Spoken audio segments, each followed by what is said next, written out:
Hello, I'm Ben from Clipper Marine, and today I'm going to show you over our 2020 Bavaria C42. Here we are on the foredeck. You can see we've got a teak ring deck, which was a very expensive option when new. The C42, like all the C range, has a self-tacking jib as standard.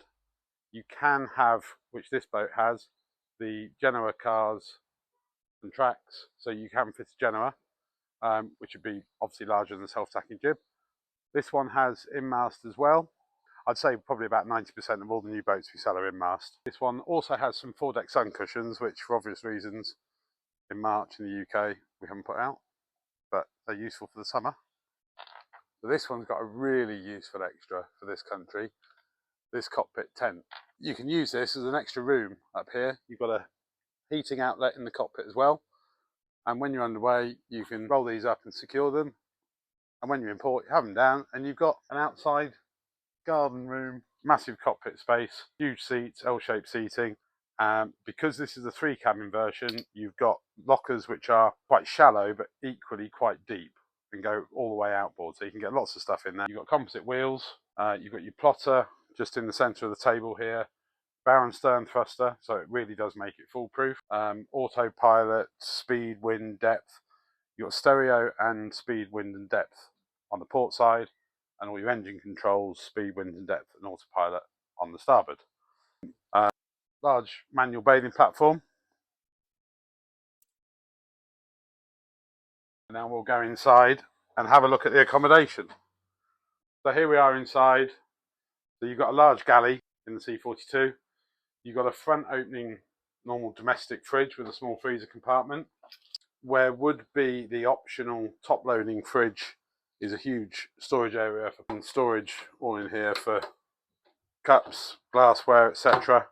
3-burner hob, gas hob obviously, and gas oven, cutlery drawer, all these drawers are soft close as well, a decent size sink, removable carpet in here which is great, it's really thick and nice. You've got the teak and holly floor all the way through. This is lovely for days like today when it's a bit chilly. A separate Webasto heating system. We've also got reverse cycle air conditioning on this one. And this table here, whilst it's fixed height, also comes all the way out, so you can then sit on this side and all sit around the table and eat. And it's as simple as that. It's nice to have a forward-facing chart table rather than one that takes up loads of space. Most of your big chart work will be done on this table. But you do have a chart table with storage, and down here you've got a slot so you can slide your charts down in there. Fixed VHF with a fist mic and a wireless handset for the cockpit. But your Fusion stereo, which has a CD player in there, and the smart TV as well. Main electric panel, that's your 240-volt panel. Then your battery switches, heating are there. Down here you've got access to all your keel bolts, and you have this sucker, so you just pop that down. As you can see, keel bolts there, also under here. That's not going anywhere, that thing. This is where the captain lives. This one's got the optional second head with its own holding tank. So it does take a small nibble out of the bed, but the bed is slightly further forward on the 2-head version than the single head. There's a small trade-off, but you end up with 2 proper heads compartments on a boat that can sleep 8. You've got a double wardrobe behind the door here,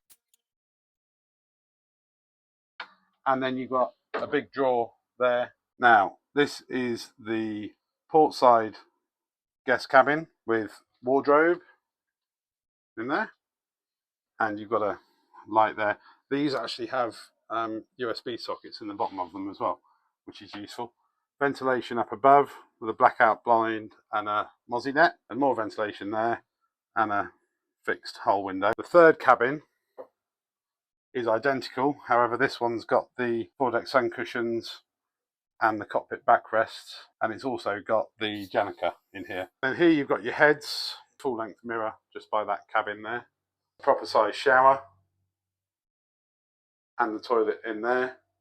And I know people think it may be a bit strange, however, on a boat this size, it means you do get a good shower compartment and a good heads compartment. You've got holding tank as standard, which is behind that panel there, and your outlet valves, etc., are in there. Storage in there, and even somewhere to hang your dressing gown. Engine access on all the C range is fantastic. This one's got the upgraded Yanmar 57 horsepower, obviously on sail drive like the rest of them. Engine battery is completely separate in its own box in the engine bay. You've also got large panels either side in the cabins, so you can access the side of the engines and also the sail drive behind. Battery solenoid there with the yellow top, and you've got ventilation ducting all the way through in the void space between the cabins. Everything's super easy to get to: dipstick, oil filler, raw water strainer, fuel priming pump. Yanmar's great engines, not expensive to service, go on forever. It's a great little package. So that concludes the tour of Almana, Bavaria C42. One thing I haven't shown you is just how easy it is to close up. No washboards, no messing around. You'll notice this companionway access is huge. So even if you're about 6'5", you're not going to have to bow your head to get in. But it's literally as simple as that. Two nice doors and locked. Done.